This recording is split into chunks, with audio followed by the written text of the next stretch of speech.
Today we will talk about the foundation for making complex products, systems engineering. Let's begin.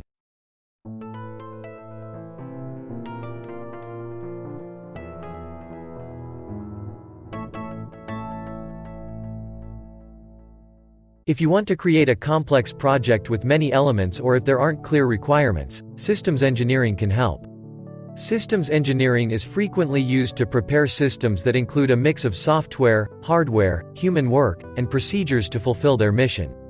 Systems engineering is the foundation of a product's life cycle, beginning with the concept phase and ending with disposal. Most of the work is done in the concept phase, but later, systems engineering can still help with management or communication.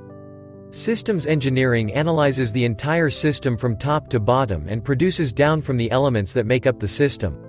This is mostly abstract to avoid suggesting any solutions such as software, hardware, manual use, or procedures. Traceability. One of the main rules of systems engineering is traceability back to a single point of origin, which means that everything that is planned is based on what the client needs or what technology pushes to make that product-specific analysis that defines the main purpose. Risk management. It's also critical to be aware of potential risks and opportunities and to be able to manage them. We can define how frequently risk can occur, how impactful risk can be for users, what we can do to reduce risk, and how much that action will cost. Validation and verification. We validate when we check if the product is what we expected it to be. We validate when the final client uses the product, and we can see if we can serve it to the client. Decisions. We must also be aware of the decision. Does that solution serve its purpose, and if so, why? What is the best way to handle this? Standards for architecture. The easiest way to convey complex information is to use diagrams or other graphics. There are model languages that can assist us in this attempt. UML, Universal Model Language, is a programming language that is commonly used to structure projects for software elements. It has the ability to generate documentation and code that makes developers' work easier and more direct. SysML, System Model Language, is commonly used to depict most systems engineering structures' adventures in a clear present view for many stakeholders, but it lacks lower-level software and harder analysis. Modularity. The systems engineer designed the system with components that are relatively easy to replace and update while also being manageable. Artifacts.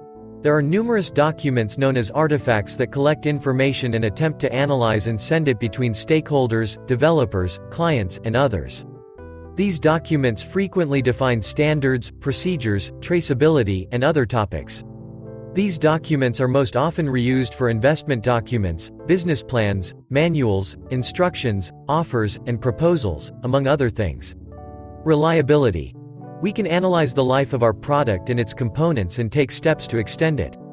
We can accomplish this by analyzing data from uses and tests.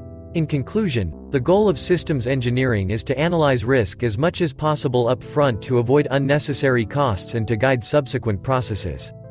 The most important decisions are frequently made at the start of the development phase, and later changes can be extremely difficult. Systems engineering aids in making systems as productive as possible.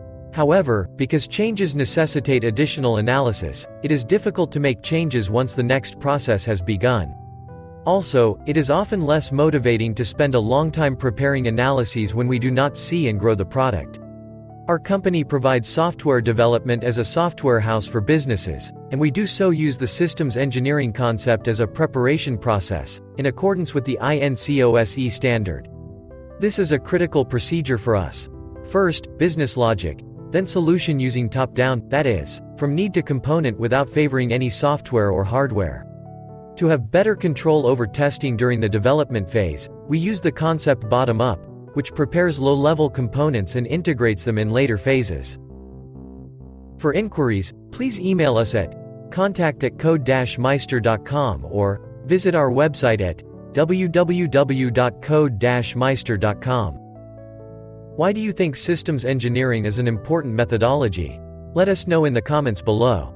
Make sure to give this video a thumbs up and subscribe to our channel for more videos like this.